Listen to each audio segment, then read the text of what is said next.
पहाड़ों से घिरे एक शांत गांव का नाम था सूर्यपुर। यहाँ सुबह की शुरुआत पक्षियों की आवाज से होती और शाम ढलते ही पूरा गांव दीपकों की हल्की रोशनी में डूब जाता। लोग सरल थे। उनकी जिंदगी खेतों, मौसम और परंपराओं के इर्द गिर्द घूमती थी। गांव के बीचों बीच एक पुराना बरगद का पेड़ था, जहां हर शाम बुजुर्ग बैठकर बातें करते। बच्चे वहीं खेलते और औरतें कुएं से पानी भरते समय दिन भर की बातें साझा करतीं। सूर्यपुर में एक अनकहा नियम था, जो है उसी में संतोष करो। लेकिन हर नियम के बीच कभी कभी एक सवाल जन्म लेता है।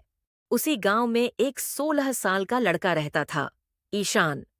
वह बाकी बच्चों जैसा नहीं था। जहां उसके दोस्त कुश्ती या गिल्ली डंडा खेलते, वहीं ईशान अक्सर नदी किनारे बैठकर पानी की लहरों को देखता रहता। उसके मन में हमेशा एक सवाल गूंजता। क्या हमारी दुनिया बस इतनी ही है? उसके पिता रामदास मेहनती किसान थे। वे चाहते थे कि ईशान खेती संभाले। माँ सीमा को अपने बेटे की अलग सोच समझ तो आती थी, पर वे डरती थीं कि गांव वाले उसका मजाक न उड़ाए। ईशान अक्सर पहाड़ी की तरफ देखता और सोचता, उसके पार क्या होगा। एक दिन जंगल के किनारे घूमते हुए ईशान को एक अनोखा बीज मिला। उसका रंग हल्का नीला था। बीज को हाथ में लेते ही उसे एक अजीब सी गर्माहट महसूस हुई, जैसे वह कोई साधारण चीज नहीं, बल्कि कोई संदेश हो। वह बीज को घर ले आया और चुपचाप अपने कमरे के पास मिट्टी में बो दिया। रोज वह उसे पानी देता, उससे बात करता। तू कुछ खास है, मुझे पता है। दिन बीतते गए, पर कुछ नहीं उगा। गांव के लड़कों ने मजाक उड़ाया, ईशान का जादुई बीज। पर ईशान का विश्वास नहीं टूटा। एक रात भयानक तूफान आया। बिजली चमकी, हवाएं गरजीं और बारिश ने सब कुछ भिगो दिया। सुबह जब ईशान बाहर आया तो गमला खाली था। बीज गायब था। उसका दिल बैठ गया। वह मिट्टी में खोजता रहा, पर कुछ नहीं मिला। तभी दूर पहाड़ी की तरफ उसे हल्की नीली रोशनी दिखी। वह बिना सोचे दौड़ पड़ा।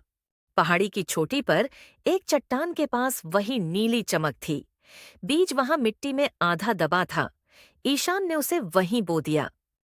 अगर तू यहाँ आया है, तो शायद तेरी जगह यहीं है। उसने कहा। अगली सुबह वहां एक छोटा सा पौधा उग आया। उसकी पत्तियां नीली थीं और किनारों पर सुनहरी चमक थी। दिनों में वह पौधा तेजी से बढ़ा।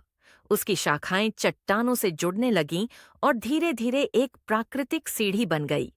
गांव वाले हैरान थे। पहली बार लोग उस सीढ़ी से पहाड़ी की सबसे ऊंची चोटी तक पहुंचे। ऊपर से उन्हें पूरा सूर्यपुर दिखाई दे रहा था। नदी चमक रही थी। खेत सुनहरे लग रहे थे। लोगों को एहसास हुआ, उनका गांव छोटा नहीं, सुंदर है। रामदास ने ईशान से कहा। तुमने सिर्फ बीज नहीं उगाया, तुमने हमारी सोच बदल दी। ईशान ने समझा, कुछ बीज पेड़ बनने के लिए नहीं, रास्ता बनने के लिए होते हैं। उस दिन से सूर्यपुर में एक नया नियम जुड़ गया। सपना देखो, क्योंकि हर सपना किसी नए रास्ते की शुरुआत हो सकता है।